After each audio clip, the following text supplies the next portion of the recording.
Happy birthday বোন। Thank you so much ভাইয়া, কিন্তু আগে আমার বার্থডে গিফট দাও। দাও তো, তাড়াতাড়ি দাও। আমার আইফোন কই? এই লাউটা হচ্ছে তোর birthday gift, it's a surprise. নে। হোয়াট? এই লাউটা আমার বার্থডে গিফট মানে? ভাইয়া তুমি কি পাগল হইছো? তুমি আমাকে কথা দিয়েছো তুমি আমার বার্থডে গিফট আইফোন দিবে, আমি তোমার কাছে আইফোন চেয়েছি না? ছি ছি ভাইয়া, তুমি এমন কেন বলো তো? আহা, তুই লাউটা হাতে নিয়ে দেখ না, বললাম তো এটা তো সারপ্রাইজ গিফট, তোর বার্থডেতে গিফট দিলাম, নে না। এই চুপ করো, একদম চুপ করো। এই লাউ আমি কি হাতে নিব? হ্যাঁ, সামান্য একটা লাউ আমার জন্য বার্থডে গিফট এনেছো? এই আমি কি ফকিন্নি ঘরের মেয়ে? হ্যাঁ, আমি তোমার বোন, আর তোমার কাছে কি টাকা নেই? হ্যাঁ, স্যাসরার মতো তুমি একটা লাউ নিয়ে আসছো। তোমার হাতে যদি টাকা নাই থাকতো তাহলে আমাকে কথা দিয়েছো কেন? তুমি বলেছো কেন যে আমাকে তুমি আইফোন গিফট করবে, যেটা করতে পারবে না? আসলে তুমি একটা বেঈমান, কারণ তুমি চাচ্ছ না এত দামি একটা আইফোন দিয়ে টাকা খরচ করতে, কারণ যখন বিয়ে করবে, সংসার হবে, তখন তো তোমার অনেক টাকার প্রয়োজন। নিজের সংসারের জন্য টাকা গুছিয়ে রাখছো। তুমি না ভাই নামের কলঙ্ক, তোমার মতন ভাই আমার দরকার নেই। তাহলে এই হলো তোর বার্থডে গিফট, মানে আইফোন? কত আশা করেছিলাম, ভালো ভালো ছবি তুলবো, রেস্টুরেন্টে যাব, খাওয়া দাওয়া করবো, তার হলো কোথায়? যাই হোক, মন খারাপ করিস না, তোর ভাইয়ের কাছে তো টাকা নাই, কিভাবে দিবে বল? ধুরো, শুধু শুধু আমি স্কুল ফাঁকি দিয়ে তোর সাথে এসেছি। থাক, মন খারাপ করিস না। তোর ভাইয়ের তোর টাকা নাই, কি দিয়ে কিনে দিবে? তোর বাবাকেই কিনে দেবে, ওইটা দিয়ে সেলফি তুলে নিস।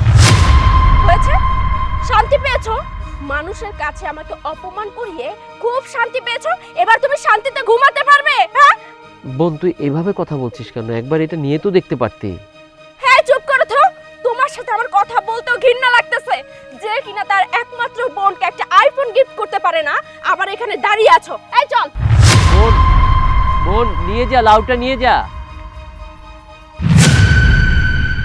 ধুরো, আর বলিস না, আজকে দিনটাই পুরো মাটি হয়ে গেল। একদম ঠিক কথা বলেছিস। ভাইয়ার উপরে তো আমি অনেক রেগে গেছি, ভাইয়ার সঙ্গে আর কোনো কথাই বলবো না। শোন, আমি বাসায় যাব না। তোর বাসায় যাওয়া যাবে?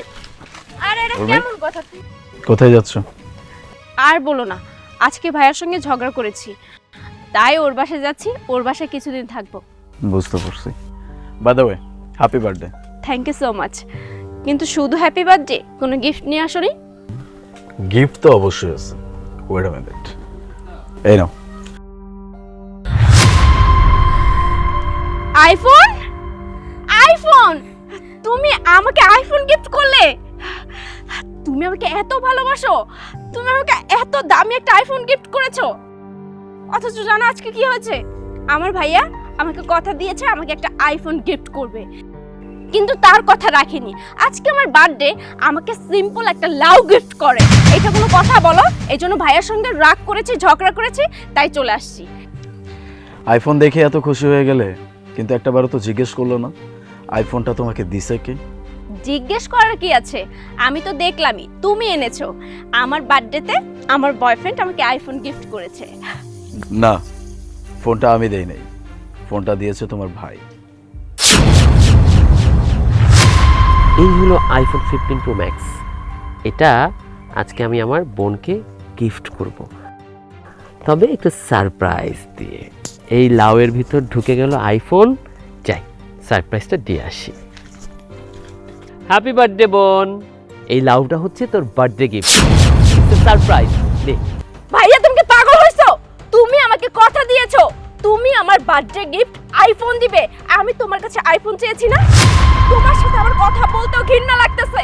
বোনকে একটা আইফোন দিতে পারছো না, আবার এখানে দাঁড়িয়ে আছো। এই চল। ভাইয়া, আসসালামু আলাইকুম। ওয়ালাইকুম আসসালাম। আপনি এখানে কেন দাঁড়াইছেন, আর আপনার হাতে লাউ কেন? এই লাউটা আমি উর্মির বার্থডে গিফট হিসেবে এনেছিলাম। লাউ? Birthday gift? না, আসলে আজকে ও আমার কাছে একটা আইফোন গিফট চেয়েছিল।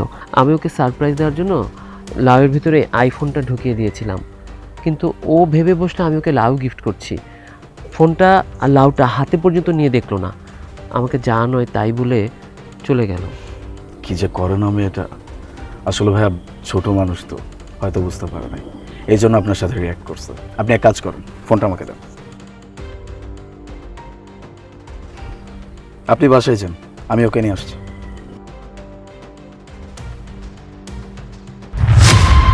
কি অবাক হচ্ছে? অবাক হওয়ারই কথা, এই জেনারেশনের ছেলেমেয়েরা আসলে কি বোঝে জানো? লাক্সারিয়াস লাইফ, দামি গিফট, দামি রেস্টুরেন্ট, দামি দামি খাবার, এই সব কিছুর বাইরে তোমরা আসলে কিছু বোঝোই না, তোমাদের মাথায় ঢোকেই না। একটা মানুষ তার ভিতর থেকে যে তোমাকে কতটা ভালোবাসে, তোমাকে কতটা স্নেহ করে, কতটা আদর করে, এটা তোমরা কখনো বুঝতে চাও না। এই মানুষটা তোমাকে কতটা ভালোবাসে এটা একটাবারও বোঝার চেষ্টা করছো? সেই ছোট্টবেলায় নিজের বাবা মাকে হারাইছো, এই যে এত বড় হইছো কে করছো তোমাকে? তোমার ভাই। নিজের কথা কখনো ভাবে নাই। তুমি যখন যা চাইছো তোমাকে তখন সেটা দিছে, যেটা আবদার করছো সেটা তোমার চোখের সামনে হাজির করে দিছে। আর সেই মানুষটাকে তুমি একটা আইফোন দিতে বলছো, ইভেন সেই মানুষটা তোমাকে দিতে চাইছে, সেই মানুষটা তোমাকে দিল কি না এটা একটাবার জাজ করবা না?